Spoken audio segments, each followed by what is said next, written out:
আমার নবীজি সাল্লাল্লাহু আলাইহি ওয়াসাল্লামের বয়স কত বছর হলো? 8 বছর। হযরত আব্দুল মুত্তালিব তিনার দাদা যখন আপনার অসুস্থ হয়ে গেল, তিনি দেখতেছি আমি যদি ইন্তেকাল করে যাই তাহলে আমার ছোট পোতাকে কে দেখবে?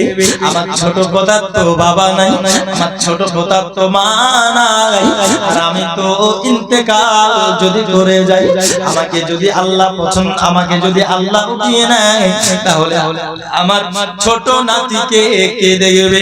আমার মুহাম্মদকে কে দেখবে?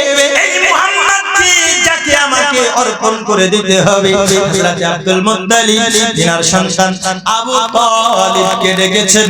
তিনি ছিলেন আব্দুল্লাহর আপন ভাই। জোরে বলুন সুবহানাল্লাহ। হযরতে আব্দুল্লাহর আপন ভাই, আমার নবীজির আপন চাচা হযরত আবু তালিবকে ডেকে বলতেছে, ওরে বেটা, আমি তোমার কাছে এই এতিম বাচ্চা সঁপে গেলাম, এই এতিম বাচ্চা ওসিয়ত করে গেলাম, এই আমার বেটা, তুমি মুহাম্মদকে খুবই ভালোবাসবে, কখনো তুমি কষ্ট দেবে না, কখনো তুমি কষ্ট দেবে না। তার বাবা নাই, তার মা নাই, আমি দাদাও যদি চলে যাই আমি তোমার কাছে সঁপে যাই রে বেটা, এই মুহাম্মদকে তুমি কখনো কষ্ট দেবে না। কারণ এই মুহাম্মদ হলো এমন মহান ব্যক্তিত্ব যিনি বড় হওয়ার পরে যার উঁচু সম্মান রয়েছে।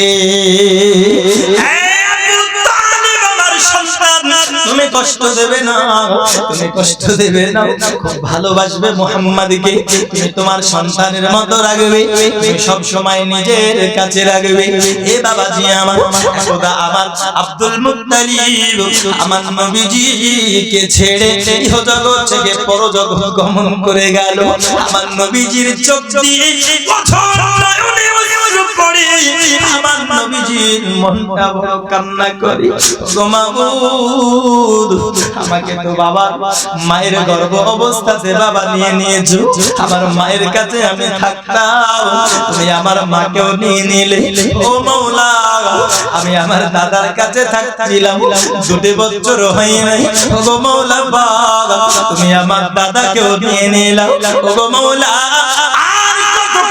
মাধ্যমে আমার জীবন অতিবাহিত হবে। হে বাবাজি আমার, আমরা তো এইরকম কষ্ট কেউ কোনোদিন পাইনি। দরদি আবু তালিবের কাছে যখন শুবে গেল, হযরত আবু তালিব, আপনার কি হলো বাবা? হযরত আব্দুল মুত্তালিব বংশ পরম্পরা হিসাবে যে কাবা ঘরের মুতাআল্লি ছিল, হযরত আব্দুল মুত্তালিবের থেকে আবু তালিব ওই খিদমতের সুযোগ পেয়ে গেল। হাজীদেরকে পানি পান করানো, তাদের সেবা করা, কখন কি লাগবে না লাগবে জিজ্ঞাসা করা। হে বাবাজি আমার, আমার নবীজি আবু তালিবের কাছে থাকতে লাগলো। হযরত আবু তালিব রাদিয়াল্লাহু তাআলা আনহু আমার নবীজিকে এত মহব্বত করতেন, এত ভালোবাসতেন, তিনার নিজের সন্তানের থেকেও আমার দয়াল নবীকে বেশি ভালোবাসতো।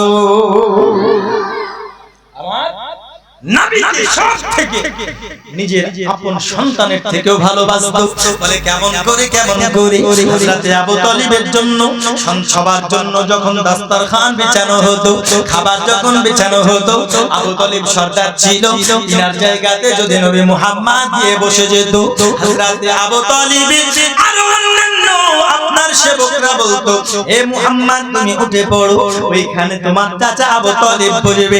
এমত অবস্থা দিন আবু তালিব আসার পরে বলতেছে, তুমি ওইখানে বসে থাকো, খবরদার খবরদার, ওইখান থেকে মুহাম্মদকে কেউ উঠাবে না, কারণ আমি আবু তালিবের জন্য যেই আস্তানা, যেই জায়গা রয়েছে আমার ওই মুহাম্মাদের জন্য, তার থেকে আরো উঁচু সম্মানিত জায়গা ভবিষ্যতে অপেক্ষা করতেছে। মুহাম্মদকে কেউ জোর গলায় কথা বলবে না, কেউ মুহাম্মদকে তোমরা আঘাত দেবে না।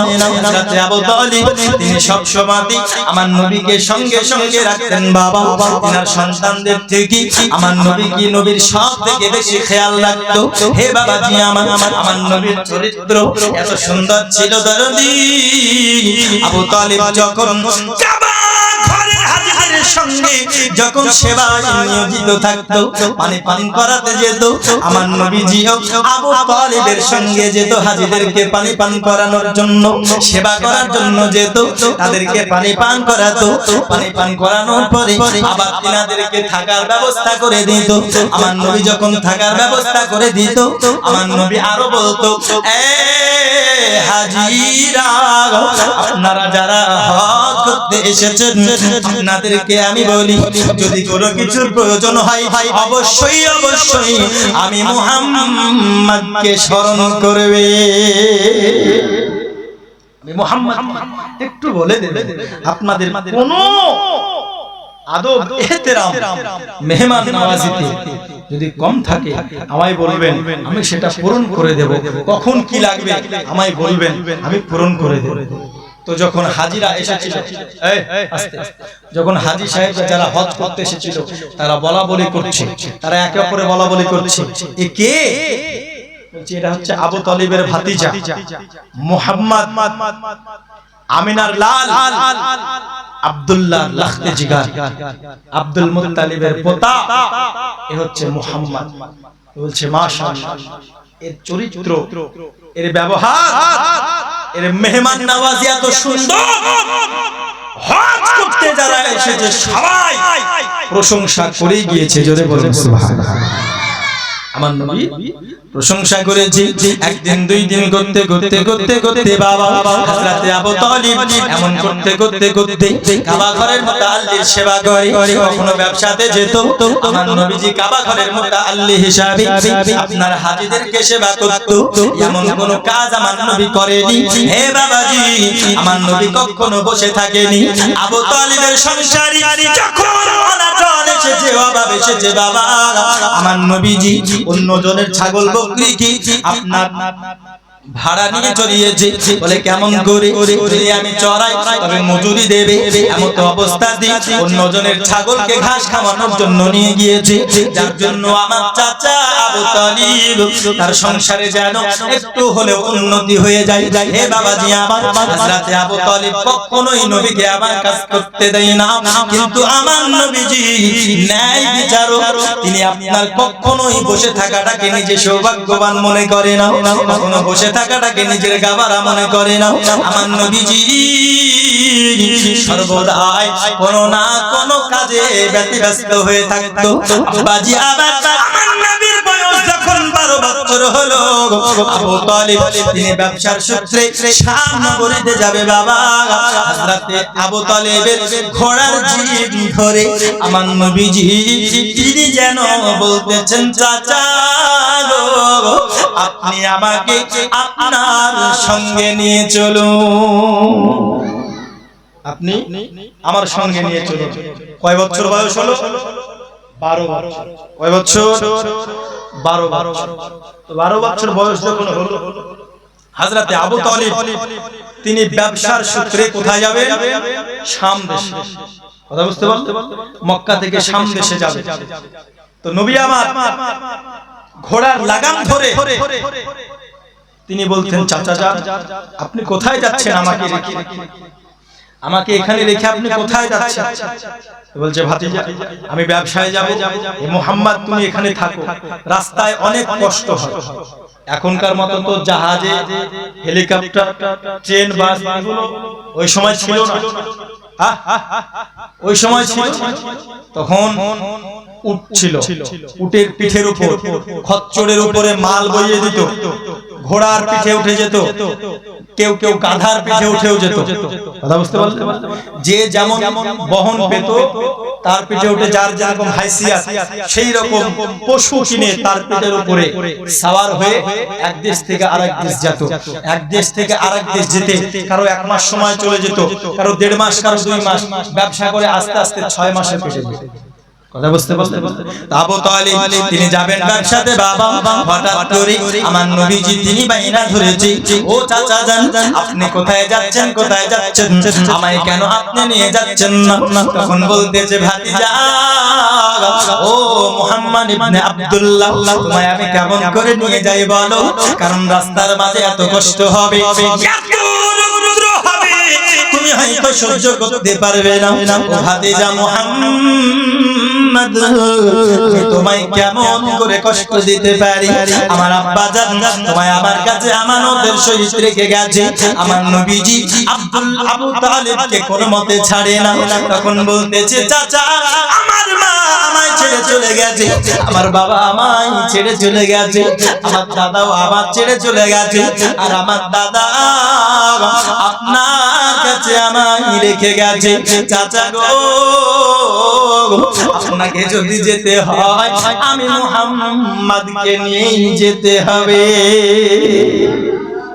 মুহাম্মদকে নিয়েই যেতে হবে। নবী আমার যখন বাইনা ধরে বাবা, আবু তালিব আর যেন থাকতে পারে না, নবী মুহাম্মদকেও সঙ্গে নিয়ে শাম নগরীর ব্যবসাতে রাস্তার দিকে রওনা দিল। রাস্তার দিকে রওনা দিল। এইখানে যাওয়ার পর রাস্তায় যেতে যেতে যেতে যেতে তৎকালীন সময় সারায়খানা থাকে। সারায়খানা যেটাকে উর্দুতে বলতে হোটেল, কথা বুঝতে পারলেন? হোটেল যদি কোনো সাম্রাজ্য থাকতো, সাম্রাজ্যের আন্ডারে হতো, তাহলে ওটা ফ্রিতে থাকতো। আর যদি কোনো সাম্রাজ্যের মধ্যে না থাকতো তাহলে হয়তো টাকা দিয়ে খেতে হতো, এমন অবস্থা। কথা বুঝতে পারলেন? ওটা কোনো সাম্রাজ্যের মধ্যে ছিল না। সফরে যেতে যেতে যেতে যেতে এমন একটা হোটেলের কাছে থামলো। এবার শুধু একা নয়, আরো অন্যান্য একটা কাফেলা যায় ব্যবসাতে। এখন তো একা একা মানুষ ব্যবসায় চলে যেত, তৎকালীন সময় একা যেত না, একসঙ্গে 10 জন 20 জন 15 জন ব্যবসায়ী একসঙ্গে যেত। কথা বুঝতে পারলেন? বলে কেন? কারণ যদি একা যেত তাহলে ডাকু, যারা চোর পাহাড়ি এলাকাতে থাকে, তারা ডাকাতি করে মেরে ধরে মালটাল নিয়ে নেওয়ার ভয় থাকে। যার জন্য 40 জন 20 জন 25 জন যত দল ভারী হতো, এটাকে একটা কাফেলা বলা হয়। কি বলা হয়? কাফেলা। এই কাফেলা করে যেত। যেতে যেতে যেতে যেতে হে বাবাজি আমার, ওই একটা জায়গায় হোটেলে যেন থেমে গেল। আমার নবী মুহাম্মদ ওই জায়গায় যেন থেমে আছেন বাবা, তিনি দাঁড়িয়ে আছেন। এমন অবস্থাতে সবাই যেন চলে যায় ওই হোটেলের মধ্যে। হোটেলের মধ্যে যাওয়ার পরে বাবা সবাই যেতে যেতে যেতে যেতে সবাই হোটেলের মধ্যে ঢুকে পড়েছে। এইবার হোটেলের যে সেবক ছিল ও কিন্তু আপনার পাদ্রীর মুখ থেকে মুহাম্মাদের প্রশংসা শুনেছিল। জোরে বলুন সুবহানাল্লাহ। আর ওই পাদ্রীর জ্ঞান কেমন ছিল? যারা ইনজিল পড়ে আমার নবীর আগমনের কথা শুনেছে, যারা ইনজিল পড়ে কিছু কিছু মানুষদেরকে এমন একজন মহামানব আসার আপনার আগমনের খুশি শুনিয়েছিল, যার গোলাম আসমান জমিন পাহাড় পর্বত কীট পতঙ্গ নদী নালা সারা 18,000 মাখলুকাত ওই নবীর তাজিম করবে, এমনটা শুনেছিল বাবা। তার ওই রকম জ্ঞান ছিল। এমন তো অবস্থা দিয়েছি হে বাবাজি আমার সোনা মানিকেরা, সারা দুপুর বেলাতে ওই হোটেলে যখন থেমেছে, সারা কাফেলার ব্যক্তিগণ ওই হোটেলের মধ্যে ঢুকেছে। ঢোকার পরে বাবা ওইখানে যখন তিনি আপনার খাওয়া দাওয়া করতেছে, আমার নবীজি বাইরে যেন দাঁড়িয়ে আছে। হযরতে আব্দুল মুত্তালিব, হযরতে আবু তালিব ঘোড়া বাঁধার জন্য আপনার তিনি কিছুক্ষণ দূরে যায়। এমন তো অবস্থাতে বাবা সূর্য যখন চলে আসে দূরে, এমন তো অবস্থাতে যে সেবক খাবার দিচ্ছে, খাবার দিচ্ছে, হোটেলের যে ওয়েটার হয়, এই ওয়েটারের মতো যে খাবার পরিবেশন করছে, খাবার পরিবেশন করতে করতে করতে করতে ওই ছোট্ট বাচ্চার দিকে নজর পড়েছে ওই ব্যক্তি। তখন কাফেলার সমস্ত ব্যক্তিদেরকে জিজ্ঞাসা করতেছে, এই বাচ্চা কে? এই বাচ্চা কে? তো বলছে এটা হলো আবু তালিবের ভাতিজা। কে এটা? আবু তালিবের ভাতিজা। বলে কেন আসে না? বলে জানি না, হয়তো টাকা পয়সা নাই, বা বিভিন্ন মানুষ বিভিন্ন রকম কথা বলে। খাবার দিতে দিতে দিতে দিতে যখন প্রথমে আসে না দেখছে, কোনো প্রতিক্রিয়া করে, বুঝতে পারলে? কোনো প্রতিক্রিয়া করে। ধরুন একটা হোটেলে 20 জন খাচ্ছে, একজন বাইরে দাঁড়িয়ে আছে, জিজ্ঞেস করলো ওটা কে? তো অমুক ব্যক্তি। তো ওই সে খাচ্ছে না খাক কার কি, তাই জিজ্ঞাসা করলো না। কিছুক্ষণ সময় গেল, তো দেখতেছে আমার নবী সাল্লাল্লাহু তাআলা আলাইহি ওয়াসাল্লামের মাথায় যখন রোদ পড়ছে, কি পড়ছে? রোদ পড়ছে। তো ওই ওয়েটার লক্ষ্য করছে নবী মুহাম্মদের দিকে, যখন যে নবীর মাথাতে যখন রোদ পড়ছে তখন তার পিছনে যে গাছ রয়েছিল সেই গাছটা যেন ঝুঁকে গিয়ে নবীর মাথায় ছায়া করে দিয়েছে। জোরে বলুন সুবহানাল্লাহ, আরো জোরে হবে না সুবহানাল্লাহ? এটা দেখার পরে অবাক হয়ে গেল, তিনি বড় চিন্তিত হয়ে গেল। আমি কি ওকে দেখতেছি যার কথা আমি অনেক পূর্বে শুনেছি, ওই সন্তান কি হলো এটাও সন্দেহ হলো। এবং তিনি শুনেছেন তিনার একটি চিহ্ন থাকবে, কি থাকবে? চিহ্ন থাকবে নবী মুহাম্মাদের পুস্তে একটি চিহ্ন থাকবে, নবী হওয়ার, মুহাম্মদ হওয়ার, বিশ্ব পয়গম্বর হওয়ার একটি চিহ্ন থাকবে। সেই ব্যক্তি শুনেছিল বাবা এমত অবস্থাতে বারংবার তিনি এইবার আর যেন না ডেকে থাকতে পারে না। এইবার তিনি বলতেছেন বাবা ওই ব্যক্তিকে, ওই সন্তানটাকে আবু তালিবের তো ভাতিজা বলেছো, তবে তার বাবার নামটা একটু আমায় বলো না। তখন বলতেছে ওর বাবার নাম হলো আব্দুল্লাহ। জোরে বলুন সুবহানাল্লাহ। এই আব্দুল্লাহর কথা শুনেছিল এই বাবাজি আমার, আব্দুল্লাহর কথা যখন শুনেছি তখন তিনার সন্দেহ হলো এই ব্যক্তি হলো সেই হয়তো মহামানব যার কথা আমি শুনেছিলাম। দরদি আমার ওই ব্যক্তি আর থাকতে না পেরে ওই সন্তানকে ডাকার আহ্বান করছি, বারংবার করোনা কোনো বাহানা দি তিনাকে ডাকার প্রয়োজন মনে করতেছে, বলতেছে তাকে ডাকো। হযরতে আবু তালিব এবং মুহাম্মদ তার দুজনের খাবার আজকে আমার পক্ষ থেকে দাওয়াত থাকলো। থাকলো দাওয়াত থাকলো। যখন আসছে না তখন দাওয়াত দিচ্ছে যে আমার পক্ষ থেকে দাওয়াত দিচ্ছি, আমার পক্ষ থেকে আজকে দিনাদেরকে আমি খাওয়াবো। আসলে দাওয়াত দেওয়া, ডাকা এগুলো মাধ্যম মাত্র, আসলে কিন্তু সেই ওইটা তিনি চিহ্নিত করবে। ওই সারাই যে চালাচ্ছে হোটেল সে চিহ্নিত করবে এই সন্তান কি সেই সন্তান যার কথা আমি শুনেছি। যখন দাওয়াত দিল, দাওয়াত দেওয়ার পরে যখন আসলেন, আসার পরে আমার নবীজি সাল্লাল্লাহু তাআলা আলাইহি ওয়াসাল্লামের পিছন থেকে যখন ওই ব্যক্তি যায়, যাওয়ার পরে নবী সাল্লাল্লাহু আলাইহি ওয়াসাল্লামের পুস্তের কাছে দেখতেছেন ওই চিহ্ন, নবুয়তের চিহ্ন, যেই চিহ্নের কথা ওই ব্যক্তি শুনেছে। তিনার আর বুঝতে দেরি হলো না, এই হচ্ছে সেই মুহাম্মদ, যেই মুহাম্মাদের কথা আল্লাহ পাক আল্লাহ তাআলা প্রতিটা কিতাবে বলেছেন। তিনার আসার খুশির কথা, আগমনের শুভাগমনের কথা আল্লাহ আগেই জানিয়ে দিয়েছেন। আর এই মহামানব যেমন তেমন মহামানব নয়, যার হুকুমে সারা 18,000 মাখলুকাত তিনার ইশারায় চলবে। জোরে বলুন সুবহানাল্লাহ। আল্লাহর মাহবুব বান্দা ইনি হচ্ছেন মুহাম্মদ।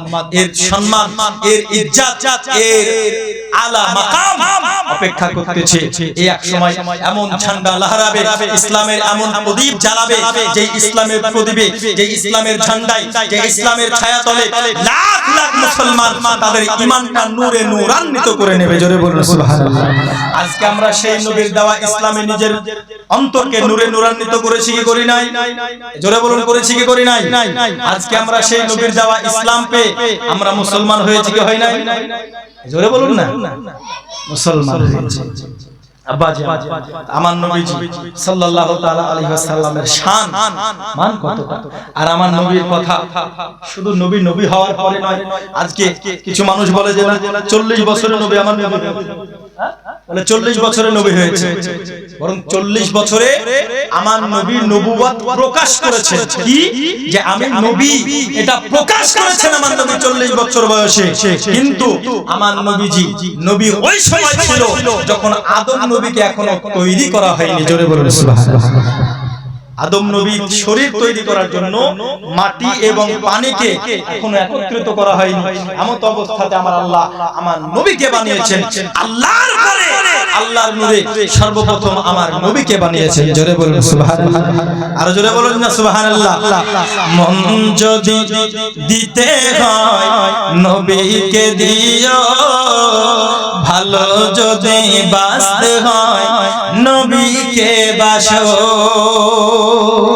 হায় হায় মন যদি দিতে হয় নবীকে দিও, ভালো যদি বাঁচতে হয় নবীকে বাসো। তোমার দুঃখ যাতনা যিনি সইতে পারে না, তোমার দুঃখ যাতনা যিনি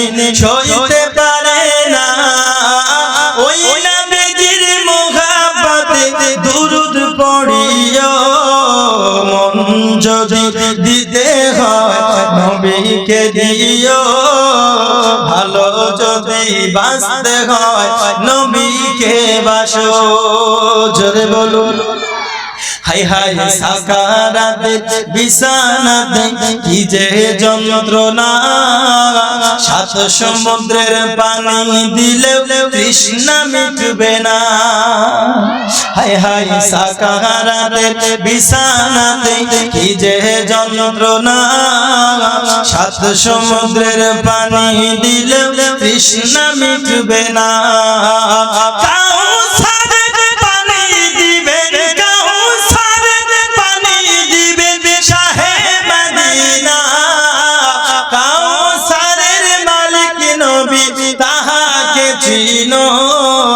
মন যদি দিতে হয় আপনারা বলুন না মন যদি দিতে হয় নবীকে দিও ভালো যদি নবীকে বাসো হায় হায় পুলসিরাতের পারে যিনি দাঁড়িয়ে থাকবেন হায় হায় দরুদ পড়া উম্মতের পার করিবে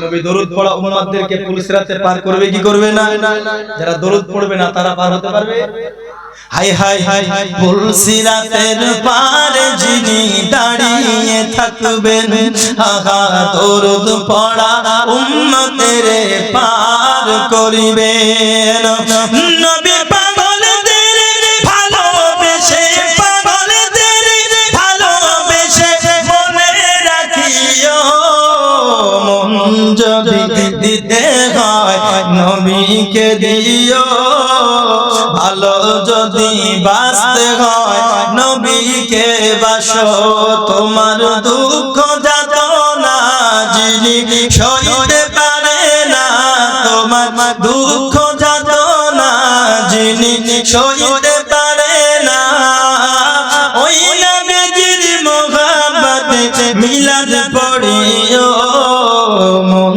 যদি দিতে হয় নবীকে দিও ভালো যদি বাঁচতে হয় নবীকে বাসো আল্লাহুম্মা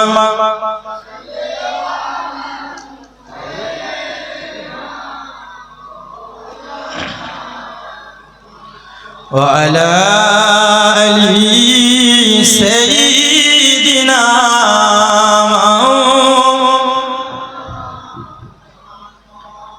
সাল্লাল্লাহু তাআলা আলাইহি ওয়াসাল্লাম আমার নবী এই রকম সৌভাগ্যমনের খুশি দেখলেন হযরতে আবু তালিবের সঙ্গে ব্যবসা করে আসলেন শুধু তাই নয় আমার নবীজি নবুয়তের পূর্বে আমার নবীজির চরিত্র আমার নবীজির শান মর্যাদা তিনার ব্যবহার এত সুন্দর ছিল আমার নবীজি দেখতেছেন একজন বুড়ি মেয়ে গোলাম সে আটা পিষছে কি পিষছে আটা পিষছে কথা বুঝলেন আমার নবীজি সাল্লাল্লাহু তাআলা আলাইহি ওয়াসাল্লাম তিনি দেখলেন দেখার পরে তিনি দেখতেছেন সেই ব্যক্তিটা খুবই অসুস্থ সেই ব্যক্তি কি খুবই অসুস্থ তিনার প্রচুর জ্বর কিন্তু তবুও তাকে কাজ করতে হচ্ছে কেন কারণ ও যেই মালিকের গোলাম কথা বুঝতে পারলেন ও যেই মালিকের গোলাম সেই মালিক হচ্ছে এত অত্যাচারী যে ওর অসুস্থ জ্বর আসুক চাই অসুস্থ যাই হোক না কেন তাকে কাজ করতেই হবে এত অসুস্থ হওয়ার পরেও ওকে কাজ করতে হচ্ছে আমার নবীজি এ বাবাজি একটু বসুন না আর 2 মিনিট ছেড়ে দিচ্ছি আমার নবীজি সাল্লাল্লাহু তাআলা আলাইহি ওয়াসাল্লাম তিনি আপনার আসার পরে তিনাকে বলছেন তুমি একটু আরাম করো তোমার আটা আমি পিষিয়ে দিচ্ছি জোরে বলুন সুবহানাল্লাহ তিনি পিষিয়ে দিলেন পিষিয়ে দেওয়ার পরে তিনাকে বলছেন যে তোমার যখন যখন প্রয়োজন হবে আমি মুহাম্মদকে ডাকবে আমি এসে তোমার আটা পিষিয়ে দেব জোরে বলুন সুবহানাল্লাহ আমার নবী ওয়াদা কথা রক্ষা এমন সুন্দর আমার নবীজি ওয়াদা পালন করেন একজন ব্যক্তির কাছ থেকে আমার নবী কিছু পয়সা পেত কি পেত কিছু টাকা পেত আমার নবীজি সাল্লাল্লাহু আলাইহি ওয়াসাল্লামকে রাস্তার মাঝে হঠাৎ দেখতে পেয়েছে দেখার পরে আমার নবীকে বলতেছেন হে মুহাম্মদ ইবনে আব্দুল্লাহ আপনি আমার কাছ থেকে কিছু ধার পান আপনি আমার কাছ থেকে কিছু পয়সা পান আপনি এইখানে থামেন আমি বাড়ি থেকে নিয়ে আসছে। আমার নবী যে ওইখানে দাঁড়িয়ে গেলেন, আব্বাজি আমার, তো ওই ব্যক্তি বাড়ি গিয়েছে, গিয়ে ভুলে গেছে। কি হয়েছে? ভুলে গেছে। যখন ভুলে গেছে একদিন, দুই দিন, 3 দিন চলে গেছে। কয়দিন? 3 নম্বর দিনে হঠাৎ মনে পড়েছে যে আমার নবীকে তো আমি ওইখানে থেমে আসতে বলেছি, মুহাম্মদকে তো থেমে আসতে বলেছি। তখন মনে পড়ে গেছে, দৌড়াতে দৌড়াতে ওইখানে গিয়ে দেখছেন আমার নবীজি 3 দিন ধরে ওইখানেই আছে। জোরে বলুন সুবহানাল্লাহ। এমন অবস্থা। ওই ব্যক্তি যখন বলেন, হে মুহাম্মদ, আমি তো ভুলে গিয়েছিলাম, তো এমন অবস্থাতে যে কোনো মানুষ রাগ করবে কি করবে না? বলুন, রাগ করবে না? আরে রাগ তো দূরের কথা, কেউ থামবেই না অতক্ষণ। এখন রেশনের দোকানে রেশন নিতে গিয়ে লাইন দিতে মাথা খারাপ, লাইনই তো দেয় না। এখন ওই যে ইট বা বোতল টোতল রেখে দিয়ে এদিকে বসে এসে আরাম করে, লাইন মানুষের এখন জামাত। তো আমার নবীজি 3 দিন ধরে দাঁড়িয়ে আছে, তবু আমার নবী কোনো রাগ করলেন না। তিনি মুস্কি হাসি মেরে বলছেন, হে বান্দা, তুমি তোমার কথা ভুলে গেছো, তুমি তোমার কথা ভুলে গেছো, কিন্তু আমি যে কথা তোমাকে দিয়েছি, আমি এখানে থাকবো, তুমি থাকতে বলেছো, আমি আমার কথা ভুলিনি। জোরে বলুন সুবহানাল্লাহ। এই হচ্ছে আমার নবীর চরিত্র। একজন মহিলা আপনার বাজারে যাচ্ছে মাথায় কিছু নিয়ে, এমন অবস্থাতে বাজারের যে সব মানুষেরা তারা অট্টহাসি করছে, মাথায় বোঝা দেখে মহিলা, বয়স্ক মহিলা, আমার নবীজি সাল্লাল্লাহু তাআলা আলাইহি ওয়াসাল্লাম আওয়াজ উঁচু করে বাজারের মানুষকে বলছে, তোমাদের লজ্জা পাওয়া দরকার। একজন মহিলা মাথায় কষ্ট করে, বৃদ্ধ মহিলা জিনিস নিয়ে যাচ্ছে, তোমরা তাকে সাহায্য করা বাদ দিয়ে তোমরা হাসছো। আমার নবীজি সাল্লাল্লাহু তাআলা আলাইহি ওয়াসাল্লাম তিনি স্বয়ং সেই বোঝা তিনার বাড়ি পর্যন্ত পৌঁছে দিয়েছেন। জোরে বলুন সুবহানাল্লাহ। এই হচ্ছে আমার নবীর চরিত্র। কোথায় মরহুম সাইফুদ্দিন সাহেবের নামে দোয়া করতে বলেছেন, আল্লাহ দানকে কবুল করুক, সকলে বলে আল্লাহুম্মা আমিন। এই হচ্ছে আমার নবীর চরিত্র। আব্বাজি এমন করতে করতে করতে আমার রাসূলের বয়স 25 হলো। কত হলো? 25। এইবার আমার রাসূল বিয়ে করেছেন কত বছরে? 25 বছর। প্রথম স্ত্রী কে ছিলেন? হযরতে খাদিজা। হযরতে খাদিজা রাদিয়াল্লাহু তাআলা আনহা। ইনি অনেক ধনী ছিলেন, ব্যবসায়ী ছিলেন, সফল ব্যবসায়ী। আর তিনি এত পরেজগার, এত পবিত্র ছিলেন, মক্কার সরজমিনের মানুষেরা তাকে তাহিরা বলে ডাকতো। কি বলে ডাকতো? তাহিরা মানে পবিত্র। কথা বুঝতে পারলেন? পবিত্রা বলে ডাকতো, তাহিরা এ বলে ডাকতো। তো আগামী কাল ইনশাআল্লাহ যদি আল্লাহ হায়াতে রাখে, রাসূল সাল্লাল্লাহু আলাইহি ওয়াসাল্লামের বিবাহ জীবন থেকে শুরু করে ইনশাআল্লাহ যতদূর যাই আগামী কাল আপনাদেরকে শোনাবো। তবে একটা কথা মনে রাখতে হবে, রাসূল সাল্লাল্লাহু আলাইহি ওয়াসাল্লাম যেই রকম ব্যবহার অমুসলিমদের সঙ্গে করেছেন, যেই রকম ব্যবহার মুসলিমদের সঙ্গে করেছেন, যেই রকম ব্যবহার সাধারণ মানুষের সঙ্গে করেছেন, আজকে আমরা মানুষ ওই রকম ব্যবহার কিন্তু নিজেদের মধ্যে বিরাজ করতে পারি না। পারি কি? বিরাজ করতে পারি না। একটি কথা মাথায় রাখবেন, আজকে মানুষ সফল জায়গায় পৌঁছাবে ওই মুহূর্তে, ইসলামের সঠিক জায়গায় পৌঁছাবে ওই মুহূর্তে যখন মানুষ নিজের ব্যবহারকে মাটির মতো করতে পারবে। কার মতো? কার মতো বললাম? জোরে বলুন না। মাটির মতো। এখন আপনারা বলবেন, হুজুর মাটির কি কোনো ব্যবহার হয় নাকি? আমি বলবো মাটির ব্যবহার আছে। কি ব্যবহার আছে আপনারা শুনলেই বুঝতে পারবেন। ইনশাআল্লাহ রাত আজকে হয়ে গেছে, আগামী কাল মাটির এই ব্যবহার আর আপনাদেরকে নবী সাল্লাল্লাহু আলাইহি সাল্লামের বিবাহর পর থেকে ইনশাআল্লাহ আমি শোনাবো। আল্লাহ পাক আল্লাহ তাআলা রাসূলের বিবাহ কেমন করে হলো এবং কি করে হলো। বাবাজি আমার সোনামানিকেরা, আল্লাহ পাক আল্লাহ তাআলা যেন আমাদেরকে সঠিকভাবে শোনার এবং আমলে পরিণত করার তৌফিক দান